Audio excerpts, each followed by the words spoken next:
Hi, this is Phil Potempa, and welcome to another edition of Notoriety. Each week we bring you all the events, opportunities, all of the tickets that you're waiting to mark on the calendar, so you are making sure you're not missing anything that you want to make sure that you have the check mark next to. We wouldn't be here without all of our generous underwriters, so the folks at People's Bank and Arts Advocates, Andy and Sue Arnold, Theater at the Center, which is our home away from home for our favorite theater stage venue right here in Munster, Indiana at 1040 Ridge Road. And, of course, you, all of our listeners and viewers. Some of you are tuned in through our traditional radio airwaves dial at 12:30 a.m. as we come to you from the Dragonville Till Studios right here in the heart of Hammond along the Indianapolis Boulevard. Others have the added advantage of finding us through streaming, maybe it's social media. You have a window to the world of our studio with the cameras depicting everything that's happening and unfolding here, including we have co-host today, Tony Panic. Welcome. How's it going, everybody? And Luke Miller returns to my side. Good morning, good morning. And most of all, if you see through our cameras and you have that opportunity, we'll describe it for you. It looks like dinner is set with our placemats and our bud vase, our candles, even some familiar cookbooks and some domed plates. That's because we have with us Chef Gabe returning. Good morning, Chef Gabe. Good morning. And give us you've I think had a bit of a transition of a title, so we want to get your full chef name and title, and then we'll have to introduce our next guest next to you. Sure. I am Gabriel Rosado, CEC, CCA, AAC, which I just recently was inducted to the American Academy of Chefs, and those were the Congratulations. last initials on my. There's a lot of alphabet going on there, all of it is of distinction. Just about alphabet soup. And we were joined by... Hi, I'm Anna Engel. I'm the Community Engagement Coordinator for Meals on Wheels. And that gives you a real clue of what we're here about today. We have just around the corner coming up March the 1st. It's the annual Dine with the Chefs event underneath the glistening chandeliers at Avalon. And right on Avalon Manor, correctly, right along US 30. It's been there for at least a couple decades, and it never disappoints. We want to let you know that we are stamping this broadcast in case you're tuning in later. It's a rebroadcast. We're coming to you on Tuesday, February the 24th, so just that you're aware in case you're hearing it. We have some good news. It's a good problem to have. This event has already sold out, right? Saw that on Facebook. So all those wonderful generosity of the table sponsors, a number of the folks who are the drivers and are participating underneath that wonderful umbrella that is Meals on Wheels in Northwest Indiana. This is the big fundraiser that helps them do whatever they need to do for the rest of the year in that budget. I've been attending and been a part of this for at least a couple decades, and I was trying to figure out what year it was, and I was wondering if it was 24th or 25th. Anybody have that in front of them that might know what year we're in for this event? Well, this particular event, I know we've been helping out for over 20 years. I don't exactly have the specific year number, but we're always happy to help out with this specific event. It's just so many chefs coming together for one great cause. So and it's tricky because you put the pandemic in there, and that was a year where I think it was delayed a little bit, but they still had the event. So it's hard to rack up that number. We know that there's Meals on Wheels, the organization itself, does so much, and we mentioned a little bit last week and hinted they serve so many counties so far, including the county where our own family farm is located. Can you give us that list of counties that you serve? Yeah, so we're in 6 counties. We are in Lake, Porter, Jasper, Newton, Stark, and Pulaski. That's amazing. That is a far reach. That is so far that you've crossed the time zone, right where our farm is at. You start to get into Eastern Standard New York time, and how wonderful and how necessary it is for Meals on Wheels to do what they need to do. For those folks who are hearing about the event March 1st and you're thinking, gosh, it's sold out, you can always still help and contribute by going to the Meals on Wheels website, correct? Yep. So that's always an opportunity. You can still do your part. The meals themselves, for what is just a fraction of what it comes together for what is included in that value, is just unbelievable because of your team of volunteers that make it happen. But there's so much that's happened in the kitchen as well. We want to tease and tantalize a little bit about what the event is for folks that have not been there. Tony's attended before. I've been. It's a great time. Luke has not been. Who wants to give the thumbnail of what you walk into the minute they have those trays of sunrise cocktails waiting for you? Well, I'll tell you, once you walk in, it starts at 11 o'clock. You have several different chefs on appetizer stations. We have Chef Tammy shaking up her signature cocktail this year. So, of course, it's a nice spread of different, really unique chef curated appetizers to start off with. So you make those rounds. This is a huge, just cavernous space, and there are the food stations that are happening, and that's just for the appetizers and the browsing and the cocktail hour. As I mentioned, Sunrise Cocktails, and Chef Tammy's there. Usually there's also trays with, for those folks who just want lemonade, there's lemonade, but usually Bloody Marys are a signature drink you can find, or you can get your hand on a mimosa. Make your way to those chef stations. And also, silent auction is happening at the same time, right? Yes, yeah. So I'm excited to talk about our silent auction this year. We had so many small businesses show up for us in huge ways this year. So it's hard to pick one specific thing, but we have like family excursions in there, whining and dining all over Northwest Indiana, sports packages, beauty, health, and wellness. So there's something for everybody. That's great. Yeah, last week I think we had Melissa on, one of your colleagues, and she sort of hinted. She said, with our silent auction, we've moved away from some of just the ginormous gift baskets and a lot about experiences, because folks want to get out there, they want to roll up their sleeves, see what it's like. So that's great. It's a lot of excitement that awaits right around the corner. Once that browsing and noshing and grazing part is done for the appetizers and the hot hors d'oeuvres, you make your way to the table. The MC will round you up, get you to your assigned table, and then it really starts, right, Chef Gabe? Absolutely. So we're going to have a preset charcuterie box for you that is sponsored by Blue Chip Casino. So we have removed the salad course, so that's going to be replacing the salad course this year. And then we're going to go straight into fish, okay? Oh, okay. Our fish / pasta course is being taken care of by Gamba Ristorante. So we would certainly go into our intermezzo, which this year, Meals on Wheels director, Chef Amelia, is taking care of our intermezzo. So we're excited about that. And then, of course, we have Rosebud. Rosebud with Chef Steve and Chef Brian stepping it up. That they're going to put out a really nice Sunday gravy type of meal. I certainly seen the details, so I won't share those right now. You're going to have to just come out and check it all out. Make sure to come out and enjoy. Would you say, Chef Gabe, it's a marathon of food, not a sprint? Because the appetizers, you got to pace yourself, right? Because you want to get to those main courses. Absolutely. And then we're going to finish it off with some nice sweet treats, right? Yeah. Chef Jenny and Chef Jade will be serving up the dessert as always. But now you're talking Luke's language. Oh, exactly. I mean, that's right, my love language. How many chefs are participating in the event this year, Chef? Oh, we have just about, I want to say 14 chefs altogether. We have 9 on appetizers plus an addition with Chef Tammy shaking up those cocktails. And then we have roughly about an additional 5 chefs taking care of the courses. And again, and Chef is being humble here, kicking dust, and that, yes, there are those 14 head folks, but you've brought your own teams with you as well. I've seen the action stations happening in that kitchen. It's a flurry, or in that boardroom where they're trying to prep the dessert. So you've got major names from throughout our region. We tossed out Chef Tammy from Asparagus. So, and of course we have Chef Gabe, his Umbrella Hartsville Village, where it is an amazing assisted living and retirement facility that is unlike any landscape I've ever seen. And any time I've dined there, and Tony and I always talk about, one time we were there and they had lake perch. It's just not something you find on the menus at any other place anywhere around here. So I'm ready for retirement right now.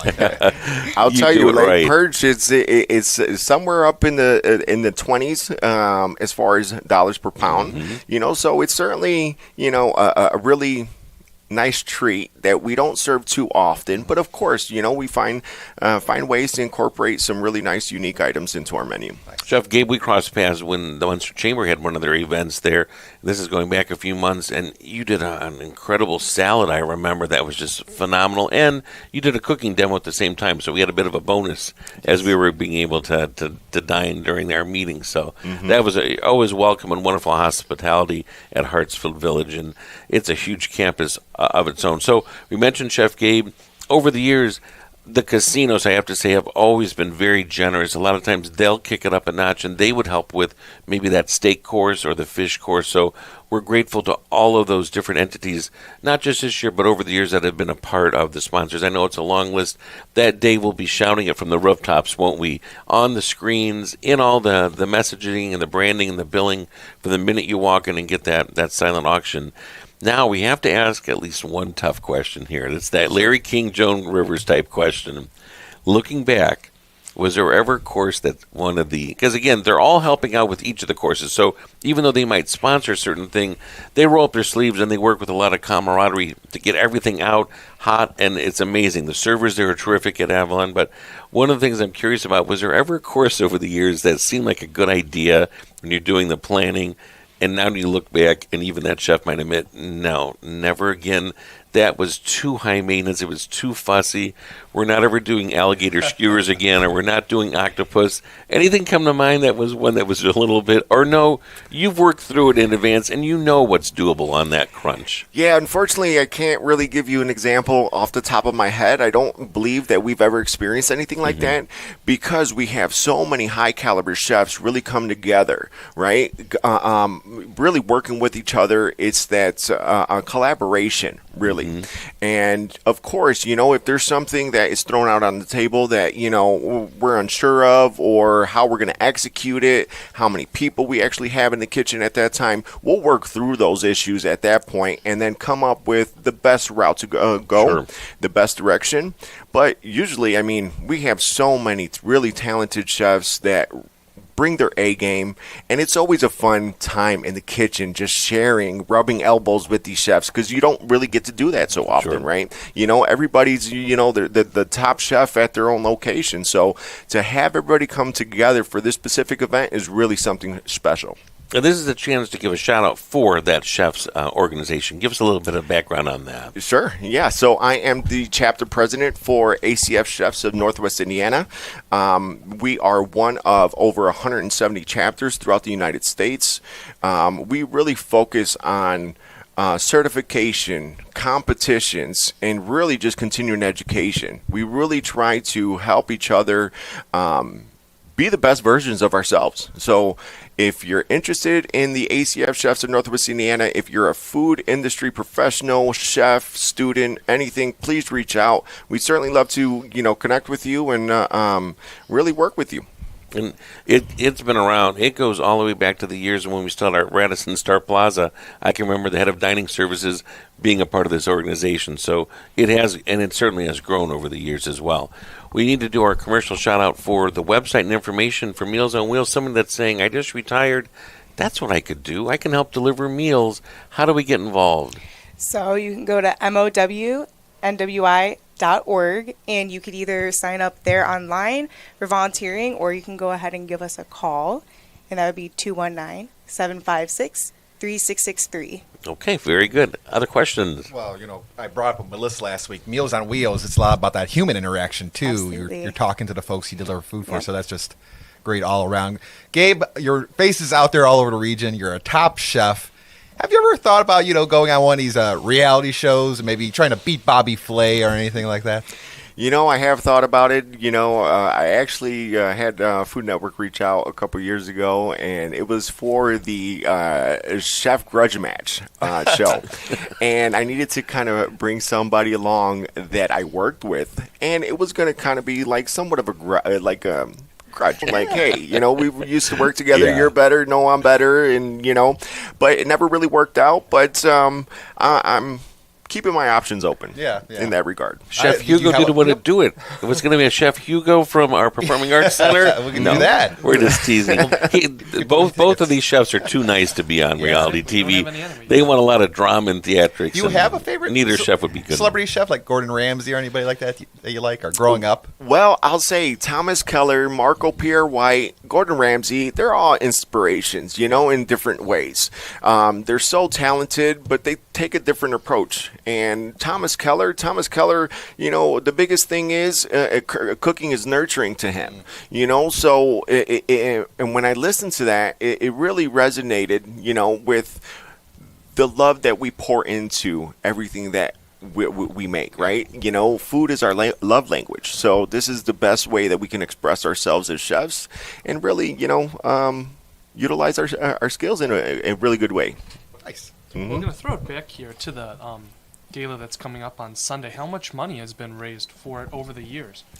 Over the years, I'm not sure Millions. what that's. Well, last year was a new record, and they've set the bar higher for another record, I hear, for this year. Is that right? Yep, and we keep breaking the records, keep growing. So it's exciting. You're going to keep breaking records. Yeah, and absolutely. Last year specifically, I think it was over 180,000. That's what it was. I looked at my column. Yep. Yeah, we had just about 450 guests, which this year is 450 again. So we maxed out at that top number, and with the silent auction, they're actually opening it up to make it live today, later on today. Okay. So if you want to highlight that, you're going to be able to purchase any, bid on any of those silent auctions throughout the week, and you don't necessarily even need a ticket. That was the text that came to my cell phone, right? Yes. So that link should be going live this afternoon, and we'll be posting photos and thank yous to all of our different sponsors throughout the week on our social media, so you'll be able to check it out there as well. I gotta say, people take these auctions seriously because you're trying to outbid at the last moment. There's a technique to it, isn't there? There is. I know that we had a lot of folks last year, like right before the cutoff, somebody outbid them, so they were quite disappointed. So it goes all the way up until the last minute. So that's always Tony's tactic, going to the last second. Well, he was mentioning about who some of your food idols are. You're young enough that you are part of the Food Network generation. I'm a little bit older, so that came into being during my time, but I was on more the PBS of Julia Child and the folks that were on there, the Yan Can Cook. But Food Network would be, folks like Guy Fieri and, of course, Paula Dean. And you mentioned Bobby Flay, right? Bobby Flay, Emerald, right? Emerald Lagasse. One of course, a mentor of mine also, the Performing Arts Center, Chef Joe Trami. He was somebody that loved to grill. And that was something I've never really harnessed, even though I've done cookbooks and a food column. We just didn't grill a lot at the farm. We did just for major holidays, 4th of July, Memorial Day, Father's Day. He, like so many people, would just come home from work and do some grilling. Are you a grill guy or same thing? You did not grill. Yeah? Yeah, which is crazy because I probably, this is going to be shocking to some of you, but I probably have over 30 grills at home. Whoa! I'm a Weber head, so I got them in all different shapes, sizes, I should say, different colors. I got some from the 70s that are really worth, the old dome ones, then with the charcoal, the old school. Wow. Mm-hmm. The folks from Weber might very well, we're going to tag them in this so they're aware. Whenever I go downtown and I see that Weber restaurant with the big grill hanging off the side right down in the heart of things, sure. And I'm going to think of you all the time. Well, again, we're just sort of wrapping up here, and just a reminder that even though the event for this year, 2026, and we're coming to you on this broadcast, which is February the 24th, just so you know, if it's a rebroadcast, that March 1st event has sold out for the annual Dine with the Chefs 2026. It will be an amazing event as well. You'll be following up. I always come away with a recipe or two, put it in my column, and put the wrap-up in there, so you'll be reading more about it in the Post-Tribune and ChicagoTribune.com. And again, your chance to help throughout the year, correct, with volunteering, and you can find out more information by letting your fingertips do it, and go to what website? MOWNWI.org. Very good. Or the phone number for old school? 219-756-3663. Very good. This is a young group that's around here. I brought some copies of the cookbook to hand out to our guest, and this is my 2019 one, which features, again, every year. It could be the soup course, could be a salad course, could be a dessert. They're featured in a number of the columns here and will continue to be featured. It's just a wonderful memory, and the folks that attend that event, they talk about it throughout the year and cannot wait for it. And it always comes the same time of year. Sometimes, Chef Gabe knows this, it happens on that morning of the night before the time change, and you lose an hour of sleep. For sure. It's not happening this year because you got to wait until the next week for the time change, so you get a little extra time. I do want to do just a quick, as we close here, just a quick nod to a folk that was a sort of a food mentor as well for my earlier fine dining experiences. I don't know if anybody here is old enough to remember the Drury Lane that was Drury Lane Martinique in Evergreen Park. It was a real food dining destination and, again, a dinner theater opportunity. John R. Lazara was the man that had it for years, and it's long gone now. It's been torn down. There's a Walmart on that corner, 95th Street in Evergreen Park. But when they had the auction, I made sure I got one of the menus that they were auctioning off. He passed away. He had retired down to Palm Beach, Florida in his 70s, passed away last week. So a nod to him. That was the first time, Chef Gabe, I remember being plucked from a farm as a young reporter, because that was some of the first folks I'd ever interviewed that were notable in 1991, 92, 93. I'd never had béarnaise sauce before, and it was served on one of their skirt steaks. I'd never had baked Alaska before, which, let's see, what is baked Alaska, Luke? No idea. What is baked Alaska? This No. type of- I don't Our know. producer, Adriana, baked Alaska, has any idea? Nope, can't Google it. How about here? Oh, Chef, Oh, wow. will you educate us so we don't have to do Yeah, Wikipedia? Absolutely. Well, it's certainly some ice cream, right? That is coated with a nice whipped meringue, and it's torched basically, so it's nice and flambéed on the outside and a little toasty. I get it now. Yeah. Yeah. Might need to have a little of that at the gala. Chef Joe Trauma, he would make it because it was one of the things I think that they had to learn a lot of times in school, and he would say it was served a lot on cruise ships. It was because there's this presentation to it where, again, you're taking very cold, hard, frozen ice cream. That's key, and then you're covering it with that whippy meringue like a meringue pie, and then either bake it real quick or you said torch it to get it to have that golden brown, and then to light it. Chef Joe said a lot of times they would save the little eggshells from the meringue, put an eggshell, fill it with cognac or something, light it, and then it would have a flame to it, and you could carry it out, make a big to-do, right? Yeah, you definitely need that alcohol content to get that flame going. So for the folks at Drury Lane, Martinique, thank you for the first Baked Alaska experience, and a nod to the wonderful John R. Lazar, who did so much for our entertainment community, and also our nods to our folks and friends at Meals on Wheels, and Chef Gabe for all that you do every day, as Tony said, be it the Chefs Association, Hartsfield Village, and just so many other hats that you wear. That's right, exactly. This will close our show for today. I'm your host, Phil Potempa of Notoriety. We look forward to seeing you for our next broadcast.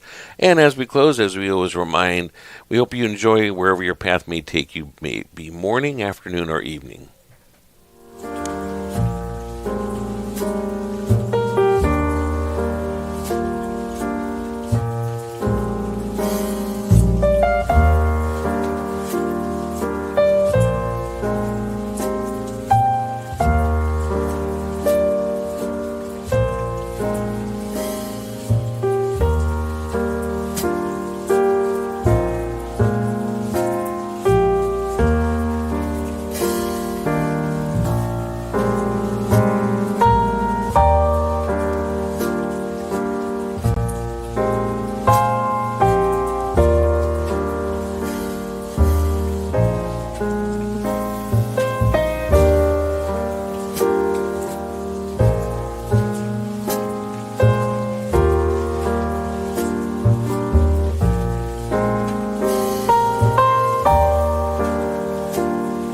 Bye.